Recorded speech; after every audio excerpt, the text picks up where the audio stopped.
Bismillahirrahmanirrahim. Assalamualaikum warahmatullahi wabarakatuh. Alhamdulillahi rabbil alamin wa bihi nasta'in wa ala umuri dunya waddin. Wa salawatullahi wa salamuhu ala asyrafil anbiya'i wal mursalin wa ala alihi wa ashabihi at-tayyibin wa man ittaba'ahum bi ihsanin ila yaumiddin tsumma amma ba'd. Alhamdulillah, kita lanjutkan kembali pembahasan mengajar tahsin pemula dan juga anak-anak menggunakan buku Alitkon Tahsin Pemula. Lanjut pembahasannya. Kita sekarang masuk ke tahapan 4, yaitu tahapan gunnah. Kita ulang lagi ya di sini, makanya hubungan tahapan ketiga dan tahapan keempat. Yang pertama, setelah peserta diajarkan menyambung kata, peserta mulai diajarkan hukum-hukum tajwid. Baik lagi, karena si peserta sudah menguasai bahasa Arab, barulah di sini menguasai hukum-hukum tajwid. Yang kedua, fokus tahap ini yaitu pada bacaan yang ditahan ataupun tidak. Jadi tadi ya yang Anda contohkan, qul a'udzu birabbin nas, seperti itu. Jangan sampai qul a'udzu birabbin nas. Berikutnya, mim dan nun bertasydid. Materi gunnah diawali dengan huruf-huruf gunnah, yaitu mim dan nun bertasydid. Karena juga ini yang paling tinggi tingkatan tasydidnya. Kemudian juga karena mudah, dan ini mengingatkan peserta pada tahapan yang kedua terkait masalah tasydid, yaitu pada huruf mim dan nun. Kemudian berikutnya pembahasan mim sukun bertemu mim. Ini mengawali materi pembahasan masalah mim sukun, yaitu hukum idgham mimi. Yang berikutnya pembahasan hukum-hukum mim sukun yang lain seperti ikhfa syafawi, kemudian juga izhar syafawi. Kemudian berikutnya pembahasan nun sukun dan tanwin bertemu 6 huruf tenggorokan, yang mana materi ini mengawali materi masalah pembahasan nun sukun dan tanwin, yaitu hukum izhar halqi, yang setelah nanti ada idgham bila guna, ada idgham bi guna, ada iqlab, ada ikhfa, dan lain sebagainya. Kemudian juga pembahasan di tahapan keempat ini gunnah, pembahasan masalah nun sukun bertemu ya dan waw dalam satu kata, yang mana kalau kita masalah hukum ini dinamakan hukum izhar mutlak atau izhar wajib. Dan berikutnya masalah tanwin ketika bertemu hamzah wasal atau nun iwad, seperti itu ya. Khaironil wasiyah.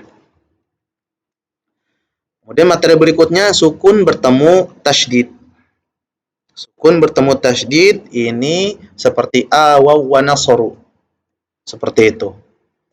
Ketika huruf kembar ya, yang pertama sukun, yang kedua jadinya tasydid karena di situ hukumnya idgham.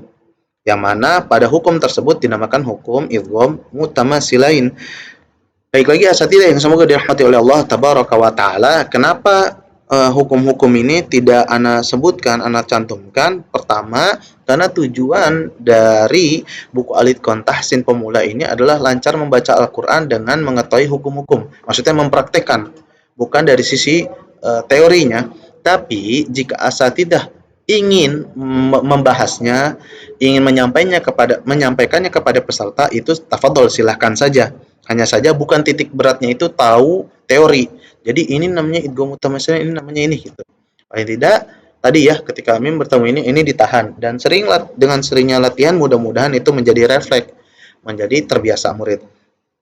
Nah, di bagian ujian tahap keempat, peserta diharapkan bisa membedakan mana kalimat yang dibaca dengan ditahan dan mana yang tidak. Seperti contohnya tadi surat An-Nas. Harapannya ketika selesai tahapan keempat ini, si peserta itu sudah tidak lagi tuh ditabrak semuanya bacanya qul a'udzu birabbin nas malikin nas ilahin nas. Seperti itu ya.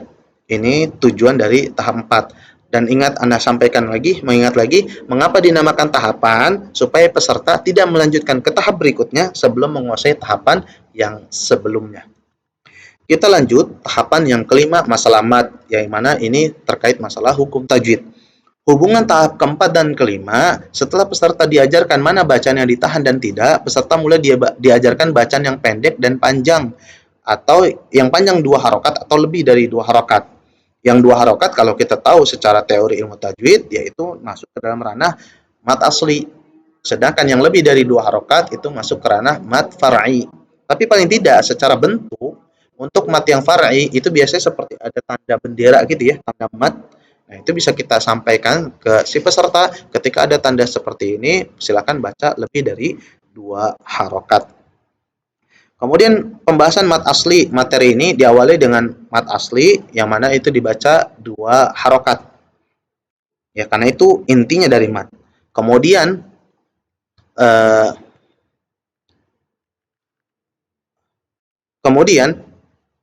hak domir bertemu dengan hamzah.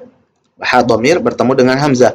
Membahas materi yang panjang lebih dari 2 harokat disebabkan karena hamzah, yaitu mat silah sugro. Nah, setelah tadi mat asli, kita masuk mat far'inya. Kan mat far'i itu sebetulnya secara teori kan karena sebabnya 2 ya, karena sebab hamzah, karena sebab sukun. Nah, karena sebab hamzah ini diawali dengan pembahasan hak domir bertemu dengan hamzah, atau istilahnya secara hukum tajwid mat silah kubro. Kemudian tadi ya, Anda sampaikan, untuk yang dibaca panjang lebih dari 2 harokat juga ada tanda mat atau tanda bendera mungkin ya. Kalau Anda sering dengarnya seperti itu penyebutannya, tanda bendera. Nah, dari sini fokus ke kelancaran membaca, bukan ke penguasaan teori. Ini namanya mat silah kubro, ini namanya mat silah sugro, bukan. Tapi ketika ada tanda panjang ini, itu lebih dari 2 harokat. Kurang lebih seperti itu contohnya.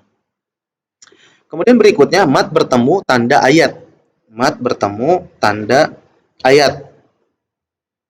Seperti apa namanya, alamin, alhamdulillahirabbil alamin, atau ini apa namanya, masuk ke hukum mat arid lisukun. Mat arid lisukun.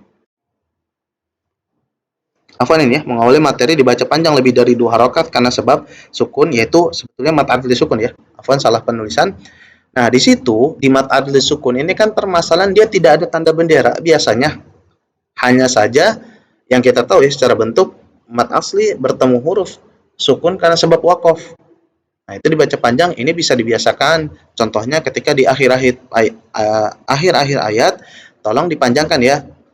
Entah itu untuk peserta, atau untuk peserta anak-anak ya, atau peserta dewasa, atau anak-anak kita. Seperti anak pribadi, itu terus mengingatkan, seperti ketika basmalah, belakangnya itu dipanjangkan. Bismillahirrahmanirrahim. Seperti itu. Nah, ini lebih dari 2 harokat. Kemudian di pembahasan tahapan kelima, halaman khusus latihan huruf-huruf muqatta'ah. Huruf-huruf muqatta'ah. Di sini di poin ini cukup banyak juga panjang juga diskusi antara Ana dengan beberapa pengajar. Terkait penempatan masalah huruf-huruf muqatta'ah. Terkadang ada yang di depan, ada yang di akhir sekali. Ya, mungkin asatidzah tahu ya, di beberapa buku ada yang mungkin tiba-tiba di awal karena dirasa penting. Jadi di pembahasan huruf hijaiyah di awal itu huruf muqatta'ah sudah ada. Ada juga pembahasan di akhir gitu. Tapi kalau di buku Alitkon Mahir, di Alitkon ini termasuk Alitkon Tahsin Pemula ini, pembahasan huruf-huruf muqatta'ah kita letakkan di pembahasan masalah mat. Kenapa? Karena tadi ada 3 hal ya. Satu, dia masuk pembahasan mat lazim harfi. Mat lazim harfi. Tinggal harfi mustaqal, harfi mukhaffaf. Kemudian yang kedua, dia dibahas setelah gunnah. Coba asatidzah perhatikan ya. Asatidzah yang semoga dirahmati oleh Allah tabaraka wa taala. Ketika kita memperhatikan contoh membaca ayat ghairil maghdubi alaihim waladdallin. Nah, pada kata do, di situ kan ada mat lazim. Mat lazim ya. Mat lazim. Kemudian berbeda halnya ketika huruf-huruf muqatta'ah. Itu kalau mat lazim pada kata dolin itu murni nggak ada hukum gunnah di sana. Tetapi pada pembahasan huruf-huruf muqatta'ah itu ada hukum gunnah. Contohnya yang sering mutkinin gunakan yaitu pada surat Maryam. Kaf ha ya ain shad. Nah, ketika ain ya nun sukun pada huruf ain kemudian bertemu huruf shad, itu kan hukumnya ikhfa. Jika kita membahas huruf muqatta'ah di awal, tentu pembahasan gunnah ini belum kita bahas. Tetapi jika kita bahas di akhir, ya boleh-boleh saja. Tetapi secara ranah dia tadi terkait huruf alasan yang ketiga, alasan kece, karena dia itu masalah mat lazim. dan dia masuk kategori mad far'i. Makanya huruf muqatta'ah penempatannya ada pada tahapan ke-5 ini. Dan yang terakhir, ujian tahapan 5, tujuannya peserta diharapkan bisa membedakan mana kalimat yang dibaca pendek, ya jangan kebolak-balik ya, dan juga mana yang dibaca panjang, baik itu 2 harokat ataupun lebih. Baik 2 harokat ataupun lebih. Dan baik, sekali lagi Anda ingatkan, dinamakan tahapan, fungsinya adalah peserta jangan lanjut ke tahap berikutnya jika belum menguasai tahapan sebelumnya. Kemudian berikutnya, kita masuk ke tahap ke-6, masalah waqaf. Ya, sebagaimana perkataan Ibnu Jazari, ba'da tajwidika lil hurufi la budda min ma'rifatil wuqufi. Setelah kita mempelajari hukum-hukum tajwid, maka kita mempelajari masalah waqaf. Nah, hubungan tahapan ke-5 dan tahapan ke-6, setelah peserta diajarkan hukum-hukum tajwid, barulah peserta mulai diajarkan masalah waqaf. Masalah waqaf. Walaupun baik lagi, karena ini pemula sifatnya, maka wakafnya itu wakaf yang ringan. Pembahasan yang pertama adalah pembahasan sukun, karena materi ini adalah materi dasar dari masalah wakaf. Ketika berhenti huruf itu umumnya dibaca sukun, ya kecuali yang lain. Kemudian berikutnya dibahas juga apa saja yang dibaca sukun ketika wakaf, seperti harokat selain harokat fathah, kemudian juga harokat kasr dhammah, begitu juga tanwin kasrotain dan dhammatain, yaitu selain fathatain, semua ketika wakaf dibaca sukun. Nah, kemudian berikutnya pembahasan fathatain ketika wakaf, karena ini masuknya mad iwad, dan ini juga sudah dibahas, disinggung di tahapan ke-5 masalah mad. Kemudian juga dibahas semua hal wakaf karena berhenti pada tanda ayat. Tanda ayat. Ingat, jika asatidah tadi mengikuti di awal ya, di daftar isi, pembagian wakaf itu ada 2, wakaf ketika bertemu tanda ayat atau kepala ayat, ya akhir ayat itu, dan juga wakaf ketika bertemu tanda-tanda wakaf seperti jim, kemudian juga sodlam, kemudian juga koflam, kemudian juga mim, dan lain sebagainya. Nah, setelah semua dibahas hal-hal yang wakaf karena tanda ayat, maka masuk berikutnya hal-hal yang wakaf karena bertemu tanda wakaf. Yang pertama dibahas yaitu jim, yang jim kecil di atas. Yaitu jim kita tahu itu singkatan dari kata jaiz, di mana boleh lanjut dan boleh berhenti, dan itu ada penjelasannya. Dan terakhir, ujian tahapan ke-6, peserta diharap bisa mengetahui cara wakaf ketika bertemu tanda ayat ataupun tanda wakaf. Walaupun di sini tentu ada kekurangan. Baik lagi karena ini kita membahas untuk pemula. Contohnya adalah wakaf apa? Wakaf ketika tidak ada tanda apa-apa. Memang itu sangat mempengaruhi pengetahuan kita terkait masalah bahasa Arab. Maka dari itu, jika memang pengajar melihat kondisi peserta mampu untuk mencerna atau bisa memberikan tambahan seperti berhenti pada huruf-huruf menyambung ya, seperti dan, yaitu waw atau summa atau fa, dan juga termasuk ketika kola, mulai lagi dari kola, itu silahkan disampaikan. Tapi yang Anda perhatikan dan Anda pertimbangkan dengan pengajar-pengajarnya itu memang cukup sulit, apalagi diajarkan ke pemula. Jadi pemula diajarkan masalah wakaf itu hal yang terlihat saja. Ini tanda-tanda ayat sama tanda-tanda wakaf ini yang kecil-kecil. Gitu. Dan tahapan ke-7, tahapan terakhir, yaitu hubungan antara tahapan 6 dan tahapan 7. Setelah peserta diajarkan huruf hijaiyah, ya, tahapan 1, kemudian harokat dan sukun tahapan 2, menyambung kata tahapan 3, hukum guna tahapan ke-4, hukum mat tahapan 5, wakaf tahapan 6, barulah peserta diajarkan hal-hal atau bacaan yang asing di mushaf. Sehingga tetap tidak terlewat, walaupun dia pemula, karena itu terlihat gitu. Misal lagi Ramadan, ya, lagi hataman, itu jangan sampai tidak kita berikan panduan sama sekali, karena itu cukup mudah untuk mengetahui keadaannya ya, bukan bagaimana cara pengucapannya, itu terkait kemampuan si peserta masing-masing. Dan untuk ujian tahap 7, peserta diharap bisa mengetahui seluruh bacaan Al-Quran yang ada di Al-Quran, termasuk bacaan yang gharib ataupun asing. Walaupun balik lagi, asatidah yang semoga dirahmati oleh Allah tabaraka wa taala, mungkin di sini si peserta kurang dari sisi makhraj, kurang dari sisi sifat, ya, kurang dari sisi kesempurnaan tidak masalah, tapi paling tidak seperti la ta'manna, ditahannya masalah bab gunnah itu tetap dijaga gitu. Seperti itu sampai pembahasan 7 gharib. Nah, kita sekarang masuk ke penutup dan juga rujukan. Ini ada catatan-catatan penting yang perlu asatidzah ketahui. Sehingga ketika seorang peserta selesai mempelajari suatu buku, apa yang harus dilakukan setelahnya? Jadi kita tidak meninggalkan begitu saja. Kita tahu sendiri ya, terkadang kita sendiri yang punya pengalaman cukup bingung jika tidak ada arahan-arahan, apalagi orang-orang yang baru belajar. Tentu mungkin lebih lebih merasakan kebingungan daripada kita. Maka dari itu, tidak lupa di penutup buku ini diberikan arahan ketika lulus itu bagaimana, ketika kondisi ini bagaimana, ketika kondisi itu bagaimana. Baik, kita bahas. Poin yang pertama, kita lihat dari sisi kemampuan. Jika setelah lulus kemampuannya si peserta itu terlihat sudah berkembang, baik lagi ya, mengapa kita gunakan buku Al-Itqan Tahsin pemula ini? Karena kita tahu kondisinya itu kurang, kemampuannya itu kurang di bawah. Maka kita gunakan ini. Tetapi setelah dia lulus selesai buku, kemudian terlihat perkembangannya, maka bisa dilanjutkan mempelajari Al-Itqan Mahir. Fungsinya untuk apa? Untuk menguasai ilmu tajwid lebih dalam. Karena baik lagi kemampuan dia sudah berkembang. Tetapi, jika setelah lulus kemampuannya terlihat belum berkembang, bisa dilanjutkan menghafal juz 30. Loh, kok belum bagus bacanya udah juz 30 dari surat An-Nas? Tetapi catatannya dengan menggunakan standar bawah. Yang paling tidak huruf itu jangan sampai salah, panjang pendek jangan sampai salah, yang ditahan atau yang tidak jangan sampai salah, cara berhenti jangan sampai salah gitu. Bukan dari sisi kesempurnaan. Itu ya. Karena kenapa? Jika dia mempelajari ain lagi, lama lagi, berat lagi, sudah masuk saja, masuk ke hafalan juz 30, mulai dari surat An-Nas dengan standar bacaan yang bawah.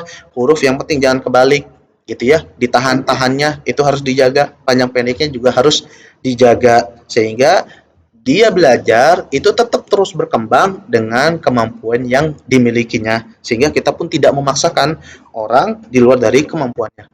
Kemudian yang kedua, jika dilihat dari sisi usia, jika si peserta ini lulus di usia jauh di bawah 7 tahun, misal ya, misal kita belajar ngajarin anak, kita jago ngajarinnya, kita pinter ngajarinnya, kemudian si anak ini usia 5 tahun sudah selesai buku panduan ini,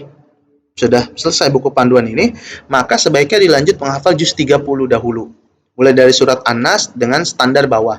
Mengapa? Supaya ini bisa kita fungsikan dan bisa kita maksimalkan kemampuan secara umum anak-anak. Yaitu apa? Mudah mengingat daripada mudah memahami. Mudah mengingat daripada mudah memahami. Nah, dari usia 6 sampai 7 tahun, kalau dia bisa baca Quran dengan standar bawah, kemudian juga dia dikejar hafalannya, itu menurut Anda lebih maksimal ketimbang harus mempelajari huruf kho dari mana, huruf shod, istitolah dari mana, yang itu secara umum anak-anak bukan ranahnya. Kemudian yang kedua, jika si peserta lulus di usia mendekati atau sudah 7 tahun, mendekati misal usia 6 tahun 9 bulan gitu ya. Nah, sebaiknya dilanjutkan mempelajari buku Al-Itqan Mahir untuk menguasai tajwid lebih dalam. Karena siapa tahu nanti ketika dia pondok, ketika dia apa, itu betul-betul menguasai materi tajwid itu sudah lebih baik, dan ketika dia nanti menghafal Al-Quran itu dengan bacaan yang standar atas, bukan standar bawah lagi. Dan yang ketiga, jika si peserta itu lulus di usia lebih dari 40 tahun, sebaiknya dilanjutkan menghafal juz 30 juga, atau bahkan dia surat-surat yang sering dipakai untuk sholat dengan standar bawah. Karena dikhawatirkan, namanya juga kita tidak tahu ya, dengan usia sejauh itu, mungkin 40 masih muda, ya silakan disesuaikan ya, contoh 60. Karena di Mudkinin juga ada peserta yang sampai 80 tahun. Nah, dengan seperti itu, ketika dia sudah bisa menyelesaikan buku Al-Itqan pemula ini saja, gitu, atau Iqra atau apa ya, itu, ya silakan lanjutkan saja menghafal juz 30 dengan standar bawah. Yang penting, Pak, jangan salah ininya, ini harus panjang, seperti itu.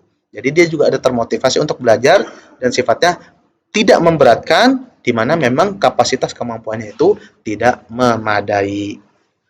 Seperti itu. Dan yang terakhir terkait masalah mengajar. Apakah setelah menyelesaikan buku panduan ini untuk yang dewasa biasanya ya, apakah boleh mengajar? Nah, ini ada catatannya juga terkait masalah mengajar. Karena setelah lulus dengan target minimal, ya kita tahu ya, tahsin Al-Itqan pemula ini targetnya target standar bawah, target minimal, maka ilmu yang didapatkan belum bisa dan layak untuk diajarkan kepada orang lain. Ini Anda sampaikan ya Anda sampaikan seperti ini setelah banyak pertimbangan. Ya, melihat dari program daurah yang ada di Mutkinin ada sekitar 1.400 lebih pengajar Al-Quran, itu bahkan di bawah standar dari standar bawah ini, ya kurang dari standar bawah ini, itu banyak sekali. Anda rasa ini mungkin sebab dari pengajar yang kurang ada kapasitas mengajar, sehingga pengajar berikutnya kapasitasnya lebih kurang dari yang atas mengajar lagi, akhirnya terjadi seperti itu. Makanya sebaiknya pengajar itu paling tidak untuk mengajar betul-betul secara profesional itu menguasai sesuai target atas atau yang ada dibahas di buku Al-Itqan Tahsin Mahir. Seperti itu. Seorang guru mengerti dari mana keluarnya huruf, mengerti bagaimana sifat-sifat huruf dan seterusnya. Jika lulus dengan panduan Al-Itqan Tahsin pemula saja, sebaiknya ini untuk bekal sendiri saja. Jika bekal sendiri atau untuk anak-anak di rumah. Ya, bukan untuk halayak umum. Karena dikhawatirkan menimbulkan masalah-masalah lagi yang tadi Ana jelaskan.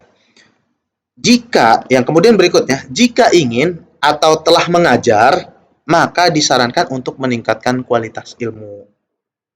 Ya, kualitas ilmu banyak ya, ikut daurah dan lain sebagainya, tapi salah satunya mungkin sudah susun supaya bisa lanjut saja dengan konsep yang sama, tidak perlu mencari konsep-konsep belajar yang lain. Yang salah satunya bisa belajar menggunakan buku Al-Itqan Tahsin Mahir, karena alhamdulillah juga secara sudah ada hasilnya, beberapa peserta sudah mengajar setelah dia lulus dari Al-Itqan Tahsin Mahir.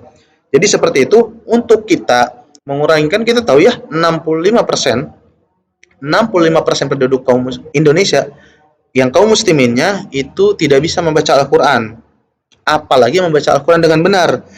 Balik lagi, apakah tidak boleh saat tidak boleh ngajar? Boleh, tapi sebaiknya meningkatkan kualitas ilmu. Tapi kalau nggak mau meningkatkan kualitas ilmu, cukup untuk diri sendiri dan untuk di rumah saja, sehingga tidak menimbulkan permasalahan-permasalahan yang berikutnya. Nah, terkait masalah rujukan dalam penyusunan buku ini, yang pertama sekali adalah Al-Quran, karena contoh-contohnya dan juga yang dibahas adalah ayat-ayat Al-Quran. Kemudian yang kedua, Matan Tuhfatul Atfal, dan ini adalah konsep utamanya. Konsep utama dari penyusunan buku Al-Itqan Tahsin pemula ini. Kemudian juga yang ketiga seperti Iqra, Tilawati, dan buku-buku belajar membaca Al-Quran yang sejenis, yang mungkin secara umumnya ada di Indonesia. Seperti itu, tentu di sana juga ada kebaikan. Baik lagi ya, pernah Anda sampaikan, Anda lupa di grup mana, Mutkinin membuat atau menyusun buku ini bukan atas dasar egois, saya pengen buku-buku, tidak. Hanya saja kita sudah mencoba Iqra, sudah mencoba metode Asy-Syafi'i, itu dirasa kurang cocok dengan konsep yang akan kita jalankan di Mutkinin, bukan karena kita pengen untuk berbeda-beda, bukan. Nah, akhirnya ya sudah, karena tentu buku-buku tersebut dengan pengalamannya, dengan apanya, dan juga sudah menghasilkan, tentu ada kebaikan di sana, dan itu menjadi salah satu rujukan untuk penyusunan buku Al-Itqan Tahsin pemula ini. Kemudian juga yang berikutnya adalah rujukannya, yaitu Al-Itqan Tahsin Mahir, yaitu 7 tahapan menguasai bacaan Al-Quran. Dimana kalau Al-Itqan pemula, yaitu 7 tahapan lancar membaca Al-Quran. Kemudian juga di situ ada website alkhairat.org untuk terjemahan matan Tuhfatul Atfalnya, ya, memanfaatkan internet. Kemudian juga musyawarah, diskusi atau bertanya para pengajar Al-Quran lainnya, khususnya pengajar di Mutkinin, sehingga konsepnya ini bisa digunakan lebih banyak pengajar yang lainnya, sehingga pengajar yang lain untuk mengajarkan buku ini tidak terlalu banyak penyesuaian, atau bagaimana cara mengetuk misal gitu ya, bagaimana cara tersenyum, bagaimana cara gerak. Tetapi jika memang sudah menguasai ilmu tajwid, dengan mudah diharapkan bisa menggunakan buku panduan ini untuk mengajar. Nah, kemudian di situ, di buku panduan ini ada gambar hijaiyahnya. Bagi asatidzah yang punya bukunya, silahkan dilihat ya. Seperti ini di sini. Ya, ini membantu ketika pembahasan tahap 1 tentang huruf hijaiyah. Misal contoh ketika anak-anak pusing gitu ngelihat yang hitam semua, ya bisa dengan latihan di sini, ini alif, ini ba, ini ta, dan begitu seterusnya. Mudah-mudahan ini membantu ketika mengajar tahap 1 huruf hijaiyah. Kemudian juga aplikasi Mutkinin, di situ ada aplikasi Mutkinin. Harapannya insya Allah ke depan buku Al-Itqan pemula juga bisa diakses di aplikasi Mutkinin dengan tambahan penjelasan berupa audio, bagaimana bunyi huruf ini, dan huruf ini, dan juga video seperti ini penjelasannya, tapi materi demi materi, sehingga bisa dipelajari oleh murid Dan guru yang menggunakan buku Alitkon ini itu tinggal kasih videonya dan bisa diputar ulang oleh murid di luar halakoh sehingga fungsinya untuk mempercepat peserta menguasai bacaan Al-Quran. Taib asatidah yang semoga dirahmati Allah tabaraka wa ta'ala, ini kita akan membahas sedikit masalah kendala dan solusi halakoh anak. Buku Alitkon Tahsin pemula ini sangat erat kaitannya dengan anak-anak, walaupun bisa juga untuk dewasa yang sifatnya pemula. Tetapi kita sedikit ingin membahas tentang kendala dan solusi di halakoh anak-anak. Nah, kendala khusus mengajar anak-anak mungkin ada 3 gambaran umumnya, tetapi untuk yang Ana coret ini tidak terlalu mendominasi karena yang pertama tentang daya tangkap yang lambat itu juga bisa dialami oleh orang-orang yang dewasa. Ya, karena Ana pernah menemui gitu seorang dewasa, peserta dewasa itu lama sekali dijelaskan. Dibetulkan misal saroir, misal gitu ya, saroir jadi saroir gitu. Dan itu berulang-ulang. Nah, itu kan terkait masalah daya tangkap ya, bukan hanya sekedar anak dan dewasa juga ada. Kemudian yang tidak fokus, anak-anak mungkin kan tidak fokus gitu. Kita rasanya, anak pribadi merasa untuk dewasa juga ada tidak fokus. Tidak fokus ketika belajar, mungkin memikirkan hal-hal lain. Nah, cuman biasanya secara lebih yang anak ingin tekankan terkait masalah bercanda atau bermain anak-anak. Karena kan senangnya gerak, memang waktunya masa-masa bermain. Nah, ini kendala yang ada, solusinya apa? Apakah dihukum gitu? Terkadang kan ada ya, mungkin asatidah yang suruh berdiri gitu. Atau suruh apalah gitu ya. Suruh nulis, suruh ini, suruh itu. Nah, paling tidak kita bahas sedikit. Baik. Sebetulnya, poinnya, banyak hal yang mungkin bisa kita lakukan untuk mengatasi kendala tersebut. Karena kenapa? Karena yang sifatnya inovasi itu bisa terus dikembangkan. Bisa terus dikembangkan. Dan juga tentunya kita ini sedang membahas tahsin, Alitkon Tahsin pemula yang lebih fokusnya ke masalah buku dan isi yang ada di buku. Tetapi ini hanya sekedar sekilas, maka Ana sampaikan untuk mindset kita sebagai pengajar Al-Quran, banyak hal yang bisa kita lakukan, yang mungkin itu lebih positif dari sekedar mungkin menghukum, ya angkat kaki 1, jewer telinga gitu. Mungkin ada yang masih mengamalkan itu ya, mudah-mudahan bisa dicari hal lain yang lebih positif, karena inovasi itu bisa terus dikembangkan. Tetapi paling tidak, dari sekian banyak yang bisa kita lakukan, Ana mengingatkan untuk satu hal, jangan sampai mengandung unsur ini, yaitu meruntuhkan apa yang sedang kita bangun. Karena kan sejatinya ketika kita mengajar, mendidik seorang, gitu kan kita sedang membangun ya keilmuan di sana, di pola pikirnya. Nah, jangan sampai karena sesuatu kendala ini kita jadi merusak. Kita melakukan sesuatu, niatnya sudah baik, untuk menghilangi kendala yang ada, untuk meminimalisir kendala yang ada, tetapi ternyata apa yang kita lakukan itu, yang kita anggap itu solusi, malah meruntuhkan apa yang sedang kita bangun. Nah, contoh yang kurang tepat, ini yang dialami, dan ini juga yang Anda dengar. Jadi pertama, lama beda pembahasan. Lama beda pembahasan itu maksudnya seperti ini, ketika guru atau kita fokus pendidikannya itu Al-Quran. Misal ya, kalau di Mutkin kan fokus di Al-Quran. Anak-anak terlihat bosan atau apa. Nah, guru berinisiatif untuk supaya tidak bosan. Akhirnya cerita siroh. Siroh bagus tidak bagus gitu. Akan tetapi karena itu kan pembahasan yang berbeda, atau cerita tentang hal-hal lain lah, hal-hal lain. Dan itu dalam waktu yang cukup panjang, jangkanya panjang dan sering. Akhirnya apa? Si anak yang tadinya guru itu niatnya untuk membuat anak-anak itu refreshing, tidak bosan, akhirnya yang didapati si anak itu malah tidak fokus. Ditanya Al-Qur'annya tidak bisa, ditanya apa yang diceritakan pengajarnya pun tidak ingat. Ya, jadi bisa dikatakan setelah jangkanya panjang itu sesuatu yang tidak tepat. Begitu juga lama bermain, misal bermain atau refreshing dikit lah, mungkin minum lah, boleh minum, atau peregangan dikit, berdiri, misal gitu kan, biar nggak bosan. Tapi malah keterusan ustadznya, mungkin seru juga ya, ustadznya seru juga, keterusan. Dan ini pernah Anda mendengar disampaikan, jadi seorang pengajar mengajarkan suatu ilmu, Ya dengan niat karena melihat si pesertanya ini bosen kelihatannya ya, jadi diadakan sebuah game lah, permainan. Cukup lama akhirnya keterusan, keterusan. Ya beberapa kali mengadakan seperti itu, bosen, akhirnya solusinya main game. Gitu ya. Game ini bukan main game HP ya, bukan ya. Maksudnya kayak permainan mencarikan suasana. Tapi suatu saat dia tanya ke pesertanya, gimana materinya, gimana pelajarannya gitu. Seru nggak? Oh seru seru gitu. Apanya yang seru gitu? Atau secara umum ya, bagaimana pelajarannya? Wah seru gitu. Apa yang seru? Mainnya seru gitu.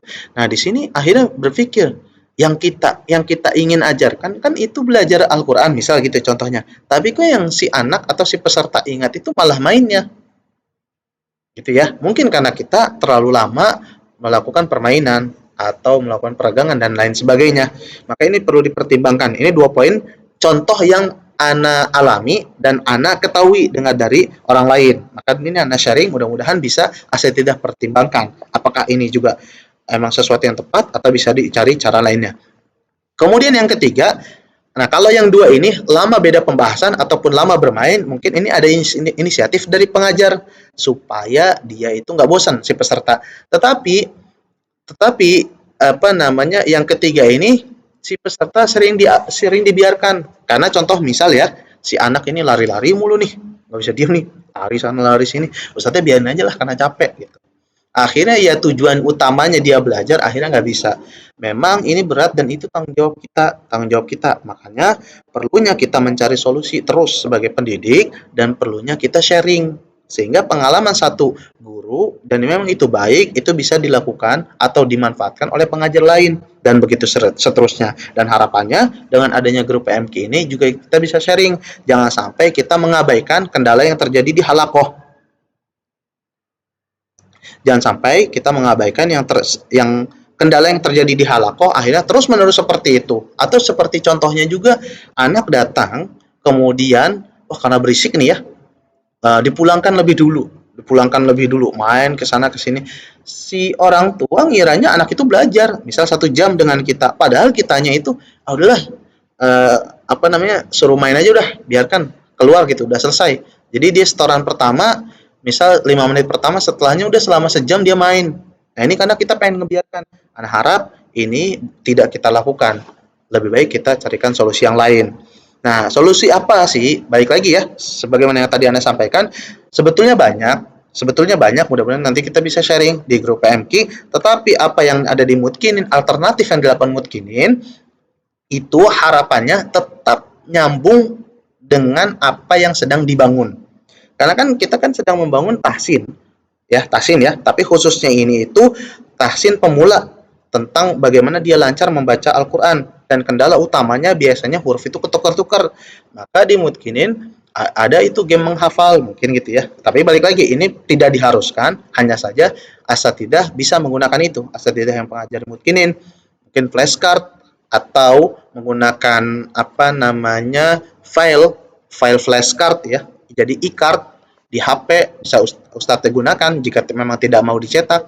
Jadi ini suruh hafalin gitu. Dikasih HP-nya, HP Ustadznya nih suruh hafalin huruf hijaiyah ini. Gitu, huruf hijaiyah, alif, batasa dan seterusnya. Dan kemudian yang kedua, latihan menulis. Latihan menulis sendiri kalau di Mutkinin kan kita sediakan ya panduan menulis juga sudah diurut dari menulis 1 huruf, menulis 2 huruf, menulis 3 huruf, menulis harokat dan seterusnya bertahap sampai kira-kira 7 tahapan juga. Karena di sini Ana juga sering mendapati supaya nggak mengganggu teman lain, si anak ini atau si peserta, si anak ya khususnya ya, karena kan ini kendala anak, itu suruh nulis. Tapi kan kita tahu namanya anak-anak, kita belum ngajarin nih, mungkin di sekolah juga belum ngajarin. Nah, langsung tulis surat An-Naba gitu. Atau tulis yang sudah dihafal. Ya udah belepotan deh tulisannya. Maka saran Ana sebelum menulis suratnya lebih baik si peserta itu disuruh atau diarahkan untuk menulis tahapan demi tahapan. Jika dia memang sudah bagus tulisannya, barulah dia ditugaskan menulis surat-surat yang dihafal misal contohnya gitu kan supaya bisa menguatkan. Dan disinilah beberapa alternatif baru 2 mungkin bisa bertambah yang ada di mood ini nanti kita bisa sharing lagi supaya ini juga bisa dimanfaatkan oleh pengajar yang ada yang bergabung di grup PMQ. Kemudian berikutnya, mungkin ini asatidah yang semoga dirahmati oleh Allah tabaraka wa taala. Ini yang bisa ana sharing terkait masalah mengajar tahsin pemula ataupun anak-anak menggunakan buku Al-Itqan Tahsin Pemula, dan juga sedikit sharing terkait masalah kendala yang terjadi pada anak-anak. Apa kendala sebetulnya yang perlu kita perhatikan dan apa solusi yang perlu kita lakukan gitu. Jangan sampai tadi kita melakukan sesuatu hal yang baik menurut kita, tetapi dalam jangka waktu yang lama ternyata malah mengalihkan fokusnya. Begitu juga kita melakukan game supaya refreshing, supaya tidak tegang, tetapi dalam jangka waktu yang lama ataupun sering, si anak akhirnya tidak fokus. Kemudian juga bahkan sampai teganya ya, kita membiarkan aja udah main-main aja gitu. Nah, itu harapannya tidak. Nah, kemudian kalau di Mutkin sendiri tadi ada dua ya, ya game menghafal gitu, pakai flashcard, card hijaiyah, karena ada ya, selain e-card atau flashcard makhraj itu ada juga hijaiyah. Kemudian berikutnya yang kedua menulis, tapi menulis itu tidak langsung surat, tapi menulisnya tahapan demi tahapan. Jika si anak sudah terlihat bisa menulis surat yang lebih banyak bobotnya, barulah ditugaskan mungkin tulis surat yang sedang dihafal. Taib, mungkin itu yang bisa kita sampaikan pada pertemuan pelatihan kali ini. Insya Allah berikutnya kita akan mengadakan pelatihan mengajar tahfidz dasar untuk pemula dan anak-anak. Bagaimana caranya, ngatur waktunya, dan lain sebagainya. Mungkin jika kita bekerja sama atau posisinya itu bukan pondok sekolah yang mana orang tua juga ada peran di sana. Nah, bagaimana kita berkomunikasi dengan orang tua? Mudah-mudahan kita bisa bahas di pelatihan berikutnya.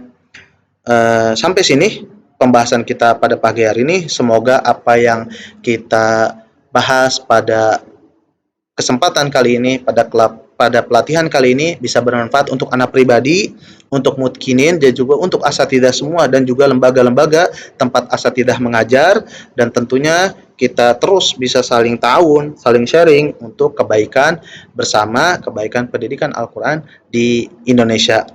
Anak tutup dengan doa kafaratul majlis. Subhanakallahumma wa bihamdik asyhadu an la ilaha illa anta astaghfiruka wa atubu ilaik. Wa sallallahu ala nabiyyina Muhammad wa ala alihi wa sahbihi ajmain. Wassalamualaikum warahmatullahi wabarakatuh.